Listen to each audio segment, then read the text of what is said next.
In early medieval Europe, sudden seizures rarely sounded like illness. They sounded like invasion. A person fell, shook, lost speech, and returned confused, and neighbours searched for a reason that fit their world. Many reached for the unseen. Some called it a demon forcing the body to move. Others saw a warning from God, a punishment for hidden sin. Either way, the fit became more than a medical event. It became a moral sign.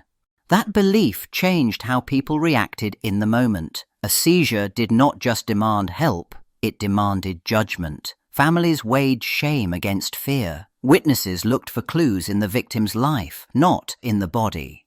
Was the person cursed, impure, targeted? The episode could stain a reputation in minutes. The sufferer might be avoided, watched, or brought before those thought spiritually stronger. The community tried to protect itself first. Care came second. So the stigma settled in early, and it stayed close. Someone who seized often could be treated as unpredictable, dangerous, even guilty without trial. Work became harder to find, marriage harder to arrange, trust harder to keep. And the person living with seizures faced an extra burden, not only the attacks, but the suspicion that each one proved something dark. The explanation shaped the outcome. When demons were blamed, fear became policy. As the church's reach tightened, explanations for seizures stopped being just local whispers and became official teaching. Priests placed fits inside a bigger battle between God and evil. Sermons repeated the same lesson. A body that convulsed showed what unseen forces could do. The meaning mattered more than the symptoms. A seizure became a warning not only to the sufferer, but to everyone watching. Clergy built these ideas into stories people trusted.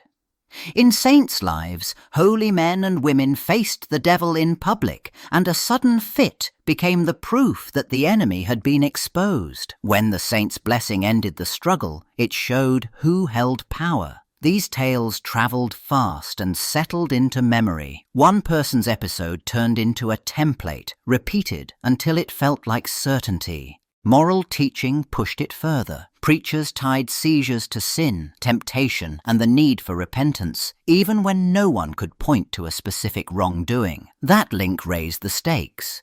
Families started reading a fit as a spiritual test, and the community learned to watch for signs of corruption. The church gained authority by offering the explanation and the warning at the same time. By the time these beliefs settled into daily life, people demanded something they could do. So the church offered actions, not just warnings. A seizure no longer ended with fear and gossip. It led to a set of steps. Priests performed exorcisms meant to drive out the invading spirit. Others gave blessings over the body, the bed, even the doorway. The goal sounded simple: force the unseen attacker to leave.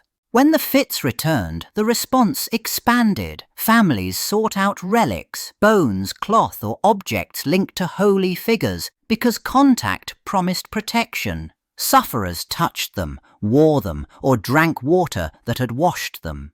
The remedy followed a clear logic. Holiness acted like a barrier. If the problem came from a demon, then sacred power countered it. Each failed attempt rarely ended the search. It redirected it to a stronger ritual. Soon, travel became part of the treatment. Pilgrimages turned seizures into a reason to move across regions toward shrines known for cures. The sick arrived, received prayers, laid offerings, and repeated the cycle if nothing changed. Over time, this created an organized pathway: priest, blessing, relic, shrine. It standardized hope. It also standardized responsibility, because when healing did not come, the sufferer could be blamed for doubt, sin, or hidden impurity. Monasteries and the first hospital-like shelters started keeping notes. It happened for practical reasons: who arrived, what happened during a fit, what seemed to help afterward. A seizure stopped being only a terrifying moment and became an event that could be listed, compared, and remembered. That shift mattered. Once something got written down, it invited questions. Patterns began to appear, even when no one fully trusted them. Care inside these religious institutions followed routines. People got fed, cleaned, watched, and sometimes separated for safety. The records reflected that. They described timing, exhaustion, injuries, and recovery because caregivers needed to plan the next day. But the same pages still carried older certainty. A violent convulsion still looked like invasion. The writing did not replace demons. It sat beside them, uncomfortably, like two explanations competing on the same line. Over time, these written case notes changed what caregivers expected. When one person seized in a familiar way, it looked less like a unique moral drama and more like a repeated condition. When rest or steady food helped, even slightly, it counted as evidence, not just mercy. Yet the spiritual frame held tight. A careful observation could still be used to argue for possession. The new habit of recording created tension, not resolution. New texts entered Western Europe and changed what educated people thought they knew. Works from ancient Greek and Roman writers, along with influential Arabic medical books, circulated in Latin translation. They described seizures without demons. They pointed to bodily causes instead. Illness, they said, followed rules, the balance of humours, the quality of food, and the way the body processed heat and cold. That language sounded calmer, and it offered different targets for treatment. These writings also pushed attention toward the head. They treated the brain and nerves as part of a system that could fail. A seizure could come from blocked passages, corrupted fluids, or harmful vapours rising upward. That explanation did not need a spirit to enter the body. It needed a body to malfunction. For some readers, that felt like relief. For others, it felt like danger, because it weakened a story that kept sin and salvation at the centre. So two accounts ran side by side. A person who collapsed might still be seen as attacked by evil, yet a physician could now argue for an internal cause and a physical remedy. The same event carried two meanings at once, and the choice mattered.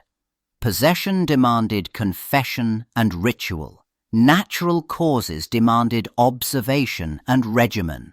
As these translated ideas spread through schools and courts, they did not erase belief in demons, but they competed with it, case by case.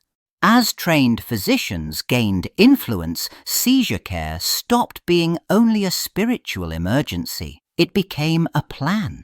They evaluated habits, not just sins. Food mattered because heavy meals and alcohol were thought to thicken the humours and stir the brain. Sleep mattered because too much or too little seemed to invite another fall. The goal sounded simple: restore balance. And that promise carried weight beside the altar. Treatment followed a familiar medieval logic. If harmful material built up, it had to be drawn out.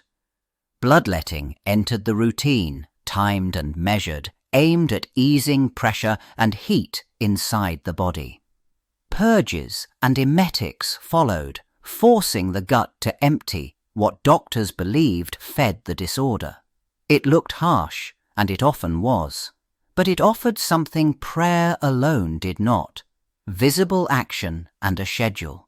Alongside these procedures came compounds, herbal drinks, powders and syrups, mixed from plants known for calming or drying effects. Physicians adjusted doses, changed diets, and watched for patterns between fits, trying to predict what triggered the next one. Families still sought blessings, relics and confession. Yet now many also followed instructions about meals, rest and medicines. Seizures stayed frightening, but care started to resemble medicine. People did not wait for a priest or a physician. They carried protection into daily life. A small pouch hung at the neck, a carved symbol hid in clothing, a strip of parchment held a holy name. Some items came straight from church life.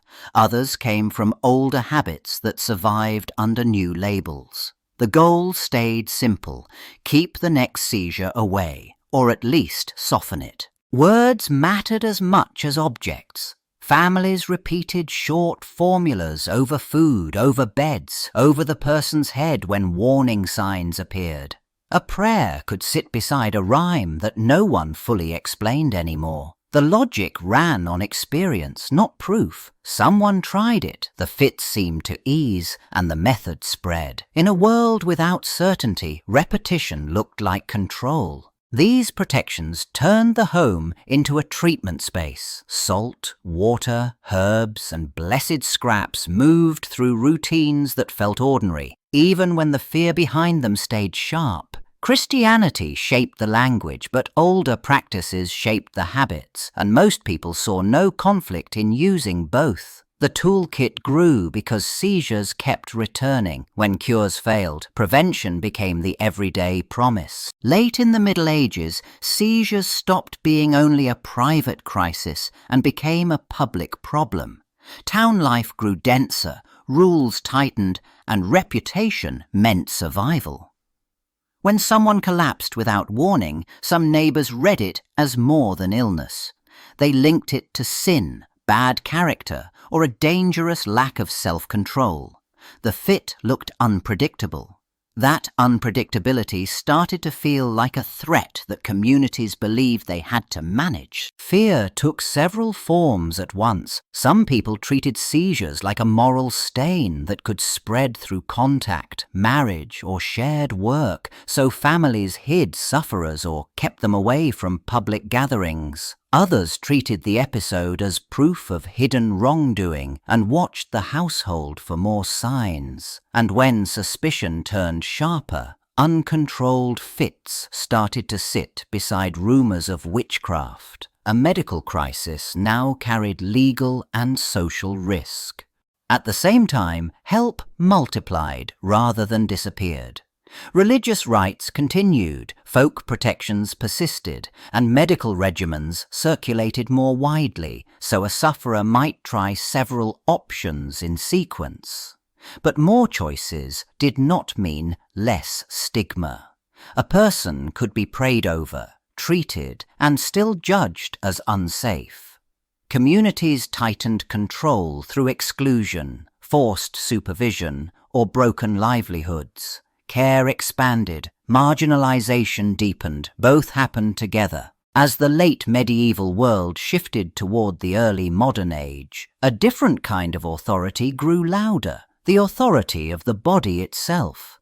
Anatomical study expanded, and more writers leaned on what could be examined rather than what could be feared. Epilepsy started appearing in medical texts as an illness with parts, causes, and patterns. The seizure still looked shocking, but its meaning began to change. Physicians increasingly described epilepsy through organs and fluids, not spirits. They connected sudden collapse and convulsions to the brain, the nerves, and the movement of humours through the body.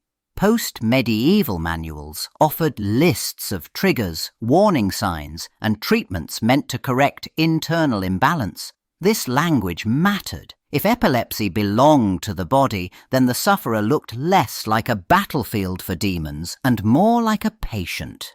Possession did not disappear. Many families still reached for prayer and ritual when medicine failed, and some preachers still treated seizures as moral danger. Yet the default explanation weakened because a competing story now sounded practical and testable.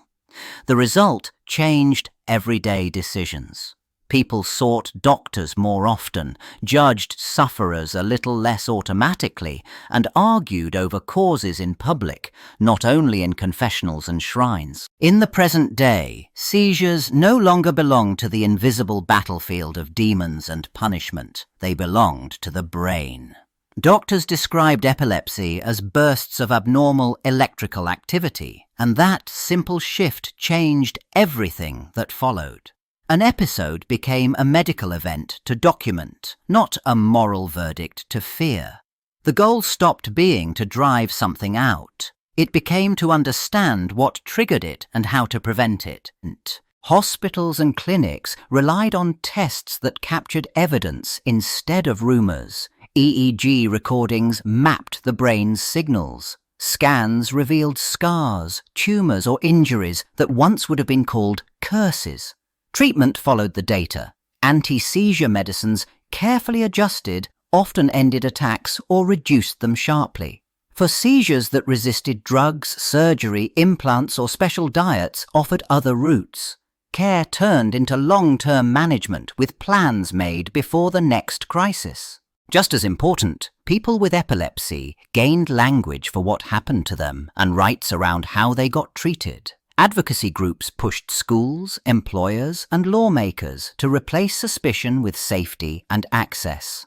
First aid guidance spread, so bystanders learned what helped and what harmed. Stigma still lingered, but it faced opposition instead of agreement.